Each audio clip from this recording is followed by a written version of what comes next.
The day I found out Kevin, the head of our crime syndicate, had cheated for the first time, I filed for divorce. But he locked me in our bedroom for 5 days and 4 nights, going through 2 boxes of condoms. Afterward, he wore a look of utter helplessness as he explained, "Our rivals set me up, drugged me, and forced me into a one-night stand with Serena. You have to forgive me." The second time I saw him with Serena at her prenatal appointment, again, I brought up divorce. He pushed me against the wall, his voice laced with menace. "Audrey, you want a divorce? Over my dead body. You need to trust me. Serena is a plant from our enemies. I have to keep her close. It's a deep cover operation. Once she has the baby, I'll get rid of her immediately." But then Serena had a miscarriage, and everyone suspected I was behind it. Serena lunged at me, her hands clamped around my throat like a madwoman. "Hate me all you want. Why would you hurt my baby?" Even Kevin looked at me, his eyes filled with disappointment. "I told you to wait. Why would you touch my child?"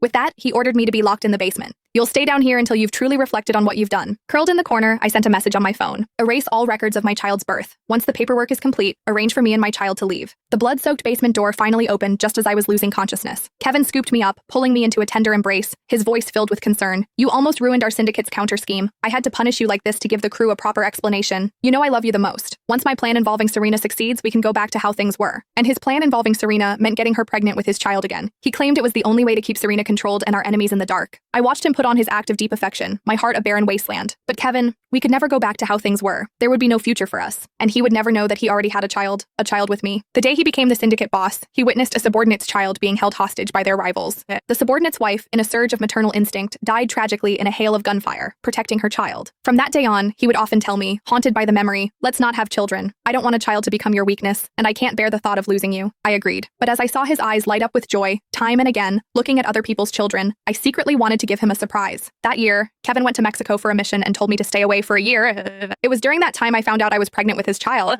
Afraid he'd worry, I kept it from him until the baby was born. Later, because of a premature birth, the baby was weak and had to stay in the hospital. And that's when Kevin brought Serena into my life. My surprise never made it to him. Instead, Kevin handed me a massive surprise of his own. My phone vibrated, pulling me from my thoughts. "Your expedited divorce papers are almost ready. The process will be complete in a week. Then we'll get you and Hugh out of here." I managed a faint smile. Good. In a week, Kevin and I would be nothing to each other. After that, Kevin started juggling his time between Serena and me. Afraid I'd be upset, he sent carload after carload of gifts. The latest jewelry, limited edition handbags, all the things I used to love. Trust me, we'll be back to normal soon. I love you. I'd lost count of how many times he knelt before me, proclaiming his love and his helplessness. It was laughable. He slept with Serena every night, yet he was terrified of upsetting me. 4 days before the divorce was finalized, Serena, whether intentionally or not, suddenly showed up with a huge bouquet of sunflowers. I had a severe allergic reaction to pollen and was rushed to the hospital. Kevin, upon hearing the news, ripped into Serena. "If this happens again, you're out." Serena's eyes reddened as she apologized, then covered her face and ran out. That night, Serena disappeared. Kevin and his men searched all night before finally finding her. When they did, she was covered in allergic rashes.